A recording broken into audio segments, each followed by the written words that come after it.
महाराष्ट्र की राजनीति में नया विवाद जन्म लेता दिख रहा है। अब पूर्व मुख्यमंत्री उद्धव ठाकरे के करीबी नेता चंद्रकांत खैरे ने कांग्रेस विधायकों में फूट का दावा कर दिया। दरअसल चंद्रकांत खैरे ने यह दावा किया, उसके बाद महाराष्ट्र में सियासी घमासान मच गया है। जाहिर सी बात है कि अगर इतने विधायकों की बगावत की खबर आएगी तो किसी भी पार्टी को सख्ते में आना लाजमी है, और यही कारण है कि कांग्रेस की तरफ से तीखी प्रतिक्रिया आई और प्रतिक्रिया आने के बाद उन्होंने अपने बयान को वापस ले लिया। खैरे का कहना है कि कांग्रेस के 22 विधायक उप मुख्यमंत्री देवेंद्र फडणवीस के साथ जाने के लिए तैयार हैं।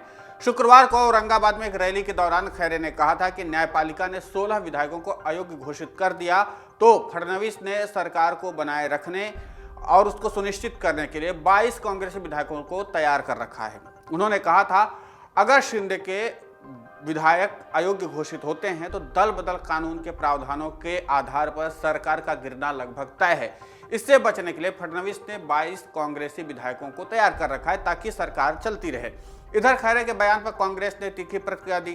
कांग्रेस ने कहा कि महाराष्ट्र कांग्रेस की तरफ से जो बयान आया उसके जो अध्यक्ष हैं नाना पटोले ने कहा, खैरे का बयान गैर जिम्मेदाराना है और इसकी जरूरत नहीं थी। उन्हें अपनी पार्टी की चिंता करनी चाहिए। जहां कई विधायकों ने उद्धव ठाकरे के नेतृत्व वाली सरकार को गिराने के साथ शिंदे से हाथ मिलाया। पटोले की प्रतिक्रिया के बाद खैरे ने बयान वापस ले लिया और माफी भी मांगी थी। उन्होंने कहा कि पटोले या किसी पार्टी को दुखी करना मेरा मकसद नहीं था, मैं कांग्रेस नेतृत्व को अलर्ट करना चाह रहा था। मेरे विचार से शिंदे के विधायकों के अयोग्य होने की संभावना अब खत्म नहीं हुई है और ऐसा होने पर फडणवीस मौके का फायदा जरूर उठाएंगे। कांग्रेस में फूट डालेंगे और सरकार पर नियंत्रण हासिल करेंगे, लेकिन कांग्रेस नेताओं को प्रतिक्रिया को देखते हुए मैं अपना बयान वापस लेता हूं। यह मैं सुनिश्चित करूंगा कि एमवीए बनी रहे। हालांकि चंद्रकांत खैरे ने जो दावा किया उसको सिरे से खारिज भी नहीं किया जा सकता है, क्योंकि बीजेपी हमेशा प्लान बी तैयार करके चलती है। ऐसे में उम्मीद की जा रही है कि अगर दल बदल कानून के तहत विधायक अयोग्य साबित होते हैं, बीजेपी सत्ता बचाने के लिए कोई न कोई दांव जरूर चलेगी। और इसी बात का इशारा चंद्रकांत खैरे ने किया था। हालांकि यहाँ पर एक और बात ध्यान देने वाली है कि कुछ समय पहले भी ये दावा किया गया था कि कांग्रेस के कई विधायक पार्टी आला कमान से नाराज चले हैं। हालांकि उस समय भी नाना पटोले ने ऐसी खबरों को सिरे से खारिज कर दिया था। लेकिन अभी जो दावा चंद्रकांत खैरे ने किया है वो इसलिए कांग्रेस के लिए चुनौतीपूर्ण है क्योंकि महाराष्ट्र में कांग्रेस की भारत जोड़ो यात्रा आने वाली है और ऐसे में महाराष्ट्र कांग्रेस के सभी बड़े नेता राहुल गांधी की भारत जोड़ो यात्रा को सफल बनाने के लिए और पार्टी के नेताओं के साथ लगातार बैठकें कर रहे हैं। और ऐसे समय में किसी और पार्टी का नेता यह दावा कर दे कि कांग्रेस के 22 विधायक बीजेपी के साथ जा सकते हैं तो जाहिर सी बात है कि कांग्रेस की किरकिरी करवाने के लिए बात काफी है।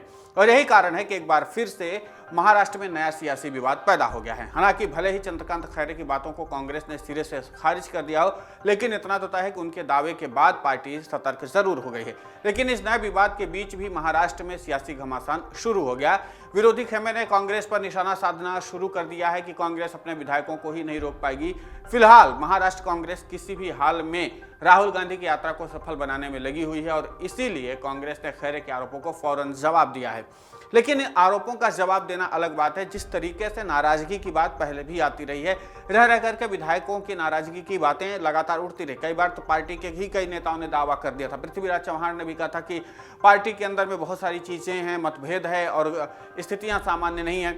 इन सब बातों को अगर गौर से देखा जाए तो चंद्रकांत खैरे ने भी एक बार फिर से मौके में चौका मारने की कोशिश की, लेकिन यहाँ पर कांग्रेस महाराष्ट्र के जो अध्यक्ष हैं और नाना पटोले ने चंद्रकांत खैरे को घेर लिया। चंद्रकांत खैरे शिवसेना के नेता हैं और उद्धव ठाकरे के करीबी माने जाते हैं, इसलिए अगर एमवीए से जुड़ा हुआ कोई नेता यानी महाविकास अघाड़ी से जुड़ा हुआ कोई नेता इस तरीके का वक्तव्य जारी कर देता है और इन बातों को कहता है तो उसको फिर हल्के में नहीं लिया जा सकता। क्योंकि जाहिर सी बात है, जब एक ही गुट में मतलब एक ही गुट बना करके एक ही गठबंधन के नेता ही एक दूसरे के ऊपर इस तरीके के आरोप लगाते हैं तो जाहिर सी बात है कि उसमें कई तरह की हवाबाजी और अटकलें लगनी शुरू हो जाती हैं।